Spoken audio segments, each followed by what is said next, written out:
The Gentleman, Months of Cold, Year 2. The skies had never truly seemed like home. It was a petty distinction to make, perhaps, but that had been her life ever since that accursed witch had thrown this curse upon her. Oh, of course there were advantages. The fire in her lungs both brightened the constant gloom and kept her warm, for example, but Crimsolino could not recall a time when the sky had felt welcoming. For one, incredibly loud birds now flew alongside her. They could not speak, or if they spoke it was in a language of squawking chaos that she did not comprehend. But they watched, waiting for her to grow exhausted, or for corpses to appear on the horizon. Whichever came first. So she refused to feel guilt as they at first dodged, but then fell from the sky, wrapped in tendrils of orange fire, and she was, at least, once again alone. Below, she could just make out Leopold, no longer limping but still walking slowly. The man had no desire to move quickly when it was his hope, of course, that they had lured that ugly young thing to the jungle. Still.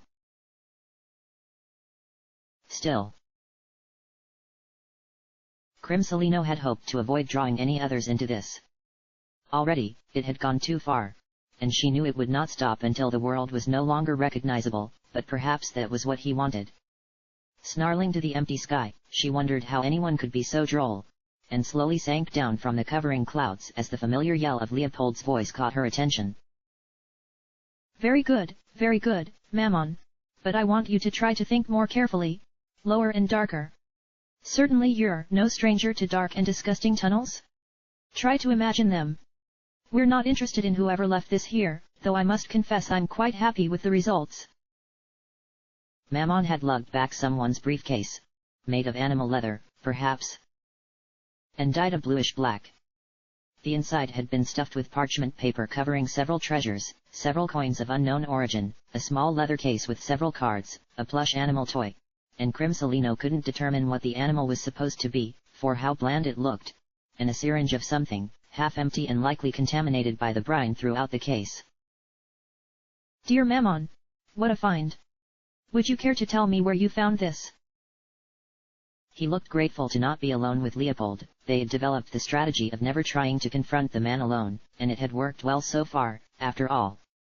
As well as it could work. Folding his arms one over the other as he began sniffing the air for more treasure, Mammon spoke near silently. It was weird. Was half open when I found it, smack dab in the middle of nowhere. Some of the stuff inside had fallen out, but that makes sense. I'm guessing whoever owned it must have fallen from pretty far up. Maybe it had drifted out of their reach or something. Can't really say, Crim. Wait up. Mammon smiled. It was his nature to be of greed, after all. Unsightly, but Crimsolino could not and would not hold it against him, at least not now. Boss, tell me if this is what you're thinking. A little bit below the earth, there seems to be something big? Maybe copper? Not too expensive, right, but alone and unwatched. Should we start digging? You should, yes. But that is precisely what I was looking for, Mammon. All the better to get below the surface now, before the next month's start. I may not be in a hurry, but the last thing I want is to be cut unawares by the dreams of that monstrosity. If this is the effect on the island when he is only half awake, well. Leopold gave a cruel little smile as Mammon set to work, having learned not to complain in public. Sweet Leopold, is it truly the best use of our time, this digging and toil? You have already unleashed the slumber of Lord Dragunov, perhaps we could while away the hours more pleasantly. I cannot imagine that bothersome girl has reclaimed your tower. Crimsolino cooed pleasingly, though she already knew by the false friendliness of Leopold's expression that her attempts fell on deaf ears. Now. Crimsolino, you must understand the value of thinking in the long term. Any humiliation, any pain is worth bearing so long as you may achieve your goal. Just as my goal is to restore you to your undoubtedly beautiful self, it is also my goal to make sure there are none that can oppose us. And if doing so means digging amongst the ruins, well, who are you to complain? Speaking of complaints, Mammon. Hurry it up. His hands clapped together, but Mammon was just one demonoid, and a small one at that. Sighing, Crimsolino strode unsteadily over on her lone feet. As always, dear Mammon, it seems you need my help. Behold.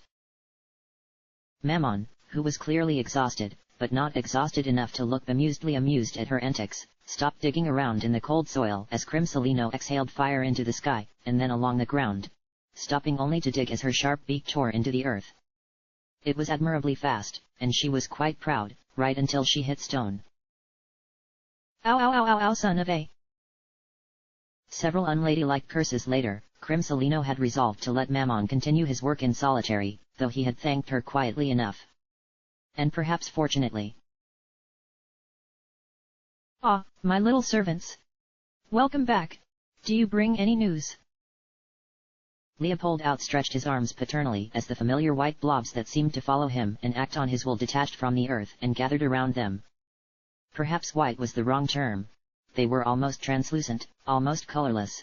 Like they ate away the pigmentation and distinction of whatever was around them, like an aging portrait. One had touched her wing in passing. She had felt ill and weak for days.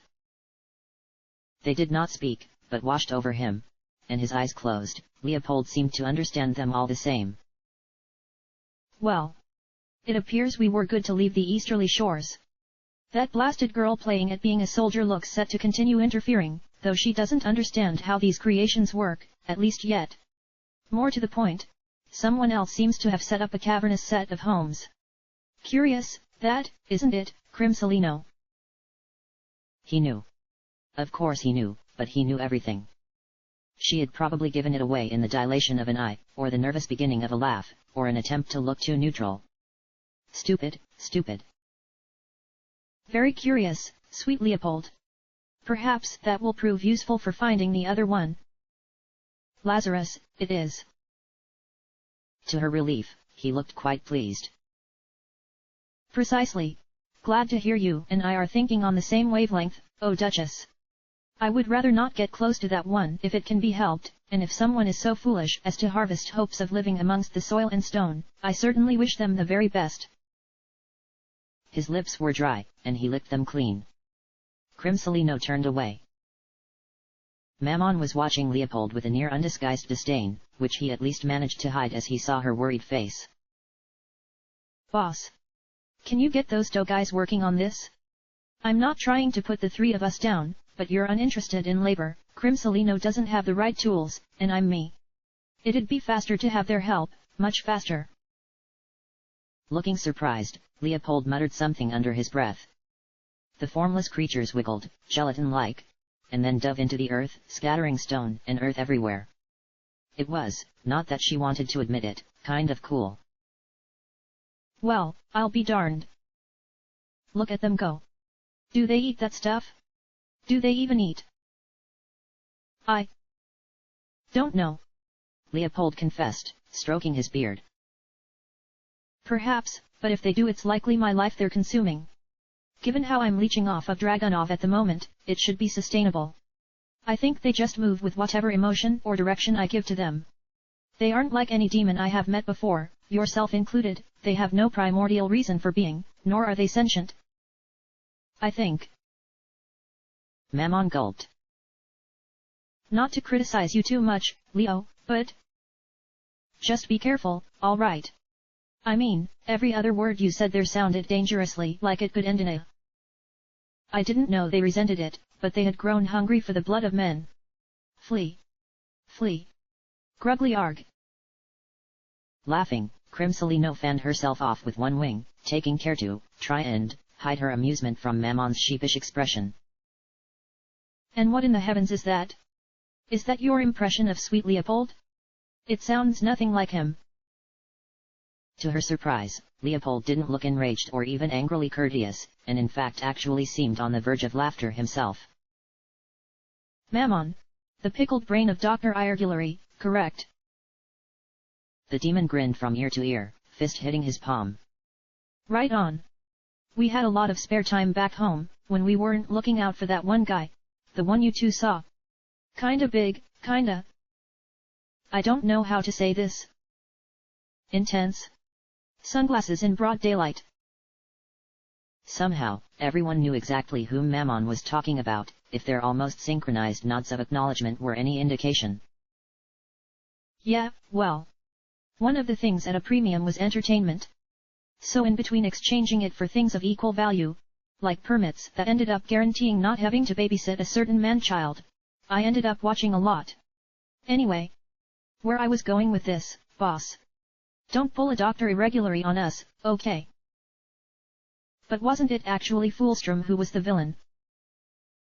Look, it was just a metaphor, sheesh.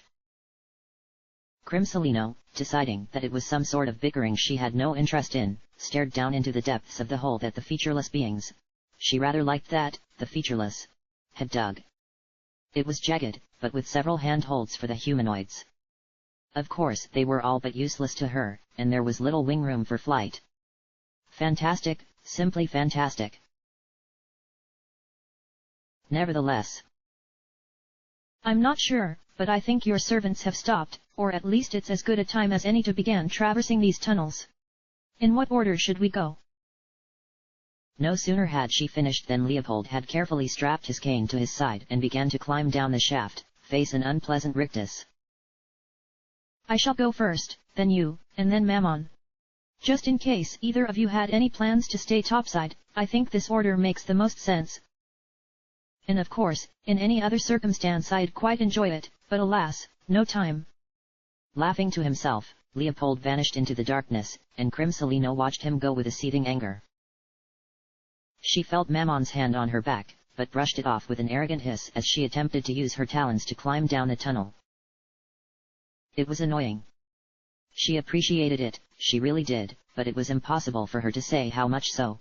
And sometimes it was so much easier to just let follow the anger than to try to think like a duchess would, or even like a human would. Up above, she could make out Mammon sighing, and then lowering himself into the hole. And soon little more, for all around them was the darkness. It wasn't natural, because the tunnel opened up soon enough into catacombs that had not been excavated but were clearly made by something sentient. They were about as tall as Leopold, and perhaps a little taller. He could stand at full height if he so wished. And more importantly, tracks littered the ground. Not the tracks of minecarts or simple pulleys, but railway tracks, side by side with something that might have belonged to a wheeled vehicle, or been an emergency footpath.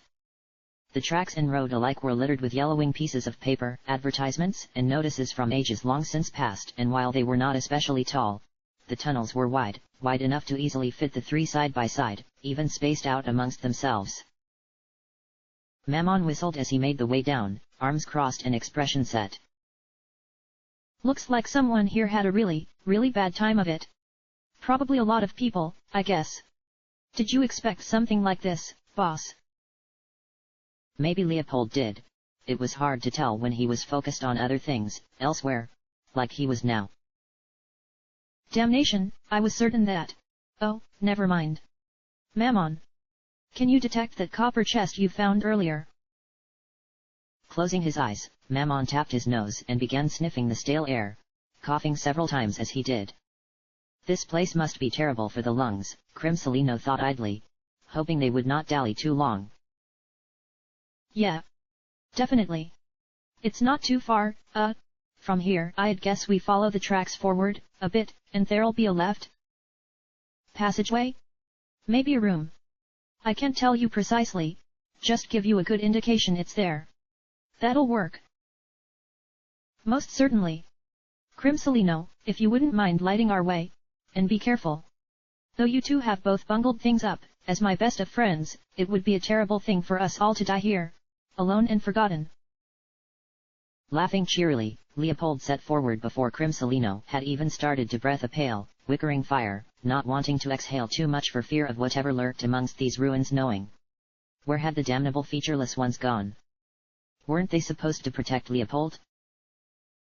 Crim. Sorry about that. Mammon whispered, and Crimsolino shook her head, the fire from her breath glancing harmlessly from the reinforced green bricks around them. Mammon, dear Mammon. Don't. I'm fine, and it's nothing. Please. Let's simply focus on the task at hand, shall we? He didn't want to let the issue drop, of course, but he did all the same, and she was grateful for it. There would be time for discussions later. Now was not the time for them, or for anything but caution.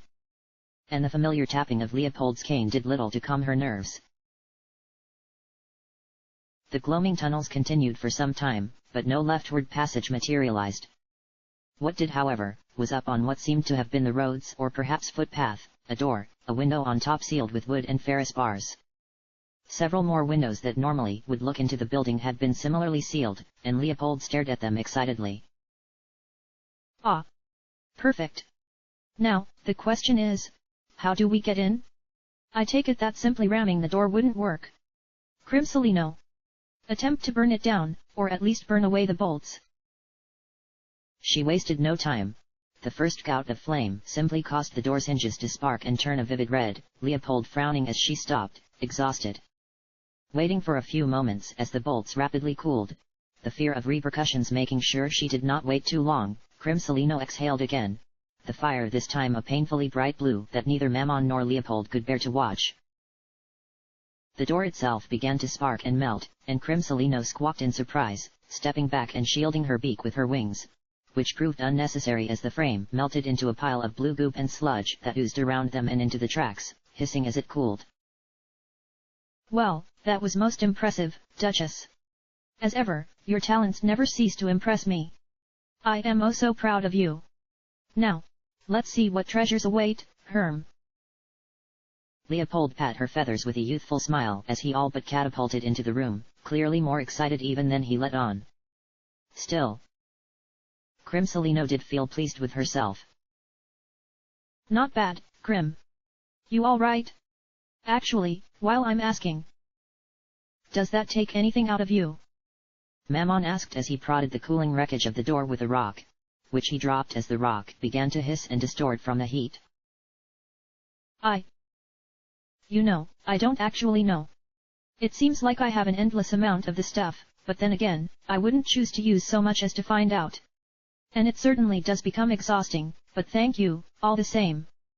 Feeling a bit better, Crimsolino smiled at the demon, who seemed glad to see one gracing her beak.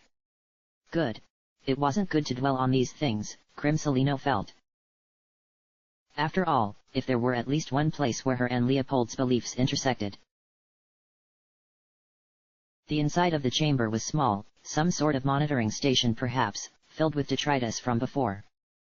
The smell of stale bread or confection was strong, mixed with the unpleasantly unchanging scent of sucrose. Both came from several pastries sitting on the desk near the monitoring window. Mammon sniffing directed the demon towards a cabinet, much to his displeasure, filled mostly with papers and no pretty baubles for the three of them. But that wasn't the only coppery thing in the area, nor the one Leopold had gravitated to. Another chest, lined with glass and displaying a blue screen crisscrossed with stylized white lines that seemed to resemble a geometric shape, perhaps a diamond, lay in the corner. Leopold was staring at it intently, his avarice all but visible, but thwarted by whatever the screen indicated. Mammon? Help? What do you want me to do, Chief? It's a computer. Electronic espionage isn't exactly my thing. Well, what in the devil are we supposed to do? I didn't come this far to simply be thwarted by a screensaver, of all things. Leopold began to verbally berate Mammon as per usual, while Crimsolino drew closer to the monitor and the board of keys in front of it. They each held several symbols, and she could tell enough to know that holding down one of the keys changed the symbol pressed. So she did what came naturally, and pressed as many symbols as she could. A horrible mechanical bleat filled the room, and the screen went dark, then whirred and made a cheerful de-eyeing sound, a spectrum of colors flooding the monitor as it reflected three stunned and bewitched faces staring into it. Text scrawled by at breakneck speed, informing them that tape was being read, assessed, and accessed. A list of topics appeared, surrounded by a box of dark blue light. Bless your heart, Duchess. I have no idea how you thought of it, but I should have asked for your assistance first. I had no idea your fief had access to such technology. A moment. She saw no need to correct him, but Leopold soon hunkered in the terribly uncomfortable-looking chair and blocked their vision as he furiously began to read whatever documents were being revealed. Even craning her neck, the old man's shoulders blocked her view off. Crimsolino caught Mammon's bemused shrug, and the two began to root through the cabinets nearby. Papers, some even legible to her, spilled out, speaking of panic amongst the populace and increased fears of cataclysm. The populace being armed, travel times delayed, followed by a period of calm that seemed to assure people that everything would mend itself, given time.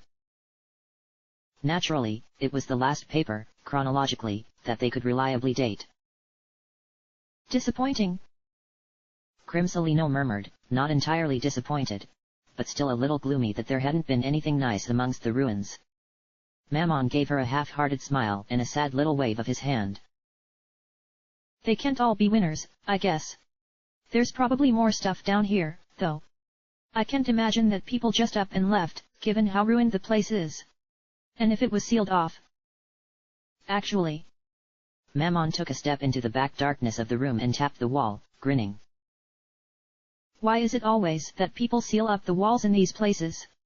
It's not as if it ever fools anyone in the know. Alright, let's. Hey. It didn't take much for this wall to collapse, and when it did, several things spilled forth. Paper bills, vast quantities of them, emblazoned with symbols and people that neither of them had ever seen. A poorly made knife of stone and shoe leather. A skeleton, perhaps an adult, long since desecrated by age and ruin. Well, that wasn't quite treasure. Mammon added lamely, trying to stand the skeleton up and place it back in its resting place, only for it to fall into so much dust as the demon turned a darker shade of purple that was akin to a full blush. Oh, dang, sorry, dead guy? Dead gal? Dead person? They're dead. Crimsolino tugged dryly, examining one of the bills, which had an image of a man with a truly impressive mustache that sent her heart aflutter, as well as some sort of symbol, a globe, perhaps? Or maybe not a globe, but a cylinder? I do not think they mind much if you dusted them, dear Mammon. And if they do, I will defend your actions in whatever celestial court they choose to impugn your honor in. Thanks, Crim. I got it. Leopold leapt from the chair, and then winced as he grabbed his back. Damnation! That is literally the most uncomfortable. Who would build such a horrifically unpleasant piece of upholstery? Mammon, could you? My apologies, but would you mind massaging my back? Cooing in amusement, Crimsolino watched the demon walk over with a sigh and massage Leopold as the older man sighed contentedly and leaned against his cane, more heavily than usual. So. I cannot say for certain, but it looks to me as if these tunnels were sealed off to try to protect from the threat of both Lazarus below, and Dragonov above. Naturally, this cut them off from food, water, sunlight, trade, oxygen, and illness. The latter might sound pleasant, but for the second generation being more susceptible to the stuff, and the third?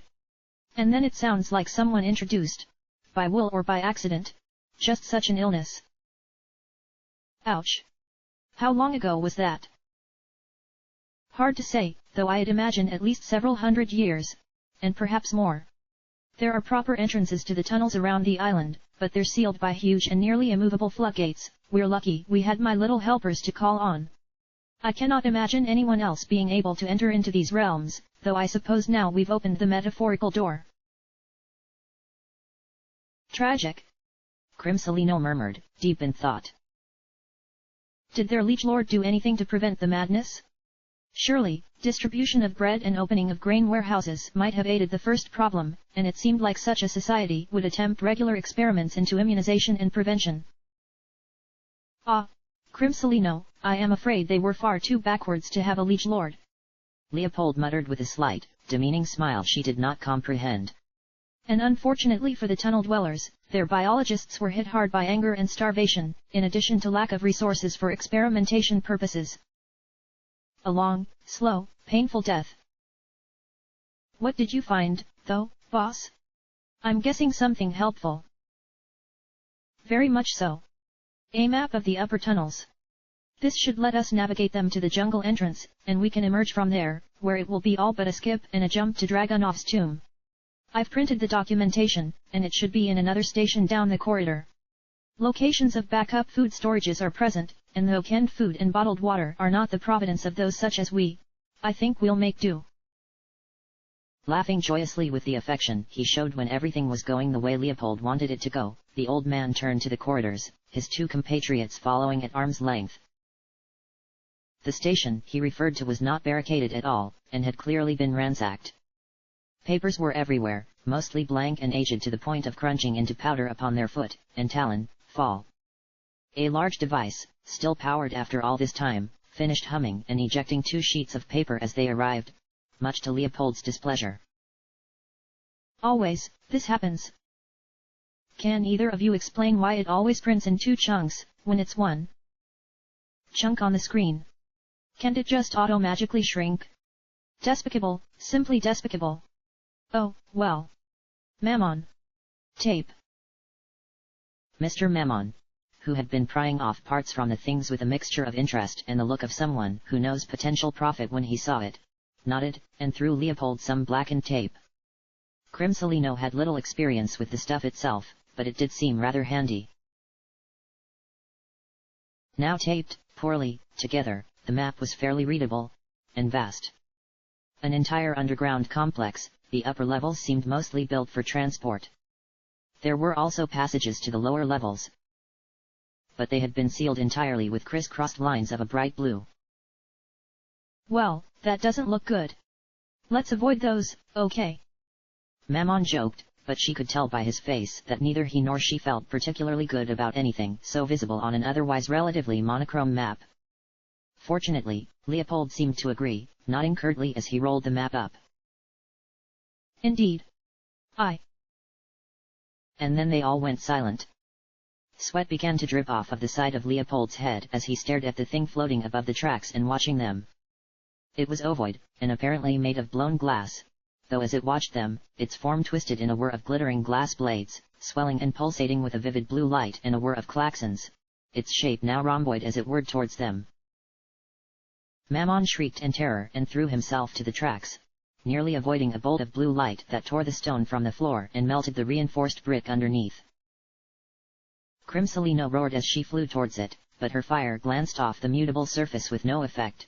Squawking in terror, she attempted to pull back, but a bolt of the strange light hit her, and fortunately, proved completely harmless. Magic, then?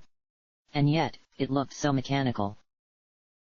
Suddenly, a loud thwack tore through the chamber as Leopold swung his cane into the shape.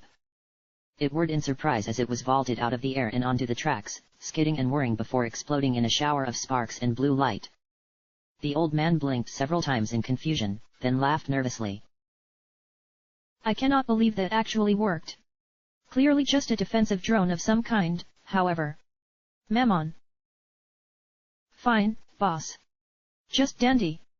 Cripes. Why does everything here always want to kill us? Mammon glanced pointedly at Leopold as he spoke, but the old man simply shrugged. We should keep a lower profile. I can't imagine there are too many of them down here, but... well, let's be careful all the same. As they returned to the dark that hung around them, the nervous sound of their steps was all that could be heard amongst the ruined and abandoned tunnelscape. Save for the occasional and distant hum of still active machinery, the eternal occupant of whatever had come before. Lurking in the tunnels, observing them, and waiting. Chapter end.